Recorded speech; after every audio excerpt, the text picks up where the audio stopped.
Hello. അപ്പോൾ വെക്കേഷനൊക്കെ ആയിട്ടിരുന്ന പരിപാടി. അപ്പോൾ ഞാൻ ഇന്ന് വന്നിട്ടുള്ളത് ജേർണൽ ഐഡിയാസ് ആയിട്ടാണ്.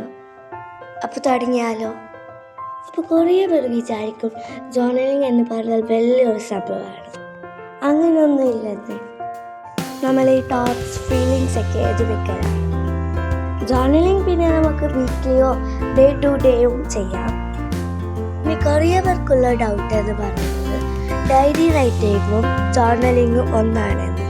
അല്ല, ഡയറി റൈറ്റിംഗ് എന്ന് പറഞ്ഞാൽ ആ ദിവസത്തെ ഫുള്ള് എഴുതി വെക്കലാണ്.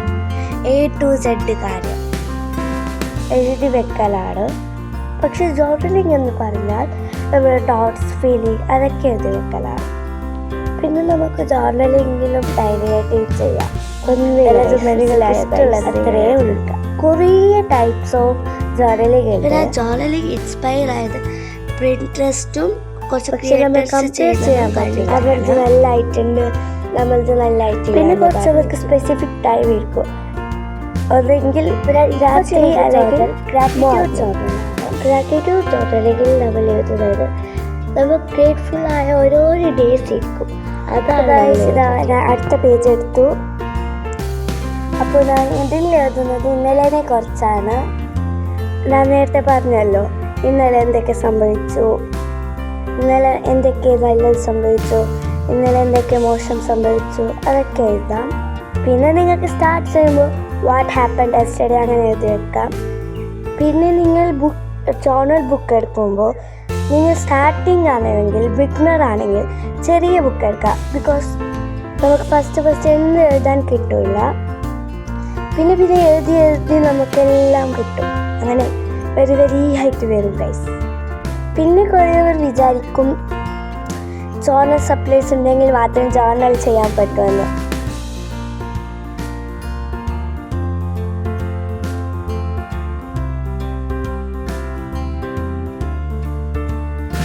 പിന്നെ നമുക്ക് പതിയെ കുറേ എഴുതാൻ വരും.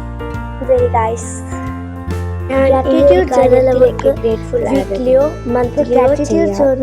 എല്ലാ ദിവസവും ചെയ്യുന്നവർ എഴുതി വെച്ചാൽ മതി. Things I M grateful four. പിന്നെ നിങ്ങൾ ഗ്രാറ്റിറ്റ്യൂഡ് ആയിട്ടുള്ള കാര്യം അവിടെ എഴുതി വെക്കും. സ്പെസിഫിക് ടൈം വെക്കാം. പിന്നെ സ്പെസിഫിക് ജേർണലിംഗൊക്കെ ചെയ്യുന്നത് നമുക്ക് തന്നെ നമ്മളോടൊരു ഇഷ്ടം തോന്നും. ബിക്കോസ് നമ്മളിങ്ങനത്തെ ഒരു വലിയ സംഭവമാണെന്ന് പറഞ്ഞിട്ട്.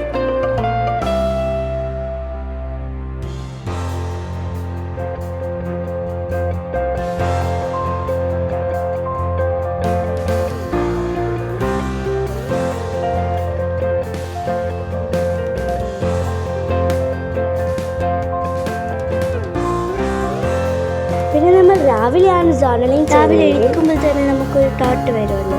അത് എഴുതാം. ഓരോ ദിവസത്തെ ഗോൾസ് എഴുതാം. ആ ഒരു ദിവസം എന്തൊക്കെ നടന്നു, ഇങ്ങനെ നല്ലത് നടന്നു, നല്ലതും പിന്നെ മോശമായിട്ടുള്ള കാര്യങ്ങൾ അതൊക്കെ. ചിലർക്കില്ലേ ഇങ്ങനെ രാവിലെ പാട്ട് ഞാനും അതിൽപ്പെട്ട ആളെന്ന് വേണമെങ്കിലും ആ പാട്ടിലുള്ള മെസ്സേജ്, പിന്നെ ആ പാട്ട് കേൾക്കുമ്പോൾ നിങ്ങൾക്ക് എന്ത് എക്സ്പീരിയൻസ് വരുന്നു അതൊക്കെ നിങ്ങൾക്ക് എഴുതാം. Okay guys, next page. അപ്പോൾ ഈ പേജിൽ ഞാൻ എഴുതുന്നത് എൻ്റെ ഫേവറേറ്റ് പ്ലേലിസ്റ്റ്സ് ആണ്. ഞാനങ്ങനെ മ്യൂസിക് പേഴ്സൺസ് ഒന്നുമല്ല, എന്നാലും നമുക്ക് കുറച്ച് ഫേവറേറ്റ്, എന്നാലും നമുക്ക് കുറച്ച് ഇട്ടില്ലേ, അതാണ് ഞാൻ ഇവിടെ എഴുതിയത്. പിന്നെ നിങ്ങൾക്ക് ഇഷ്ടപ്പെടുന്നത് എന്താ അതിനെക്കുറിച്ച് എഴുതാം. പിന്നെ നിങ്ങളുടെ ഗോൾസിനെ കുറിച്ചിട്ട്, ഡ്രീംസ് അതൊക്കെ എഴുതാം നിങ്ങൾക്ക്. ഫേവറേറ്റ് മൂവി, ഫേവറേറ്റ് ഫുഡ്, പിന്നെ ഫേവറേറ്റ് ബുക്സ്, അങ്ങനെ കുറേ ഉണ്ട് ഗൈസ്.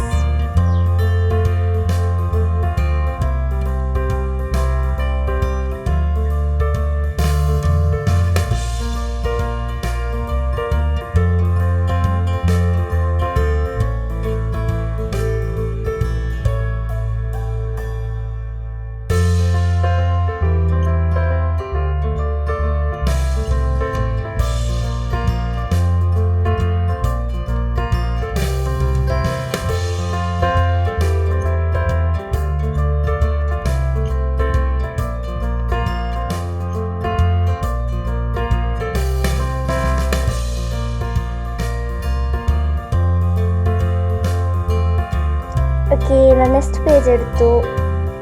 അപ്പോൾ ഈ പേജിൽ എഴുതുന്നത് വിഷ് ലിസ്റ്റ് കുറിച്ചാണ്. വിഷ് ലിസ്റ്റ് എന്ന് പറയുന്നത് നമുക്ക് മേടിക്കാനുള്ള സാധനങ്ങൾ, പിന്നെ നമുക്ക് വിസിറ്റ് ചെയ്യാനുള്ള കുറച്ച് പ്ലേസസ് ഇരിക്കുമല്ലോ, അതൊക്കെ ആണ്.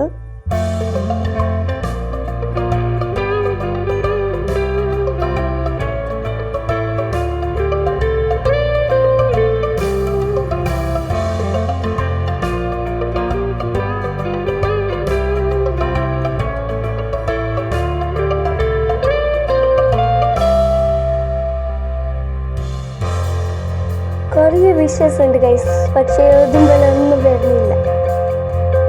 പിന്നെ ഇതാ നെക്സ്റ്റ് പേജിൽ അബൌട്ട് മീ എന്ന് പറഞ്ഞാൽ നമ്മൾ കുറച്ച് എഴുതലാണ്. ഇതിൽ നമുക്ക് നമ്മുടെ ഫേവറേറ്റ് ഫുഡ്, ടോട്ടും എഴുതുന്നത്. ഇതൊക്കെ എഴുതുമ്പോഴാണ് നമുക്ക് നമ്മളെ തന്നെയാണ്. പിന്നെ നിങ്ങൾക്ക് എങ്ങനെ പോയം പോലെ എഴുതാം, പിന്നെ പോയിന്റ്സ് പോലെ. ഇത് നിങ്ങളുടെ ബുക്ക്, അങ്ങനെയൊക്കെ പ്രൈവറ്റ് ആയിട്ടുള്ള ബുക്ക്, ആരും നിങ്ങളെ ജഡ്ജ് ചെയ്യാൻ വരില്ല.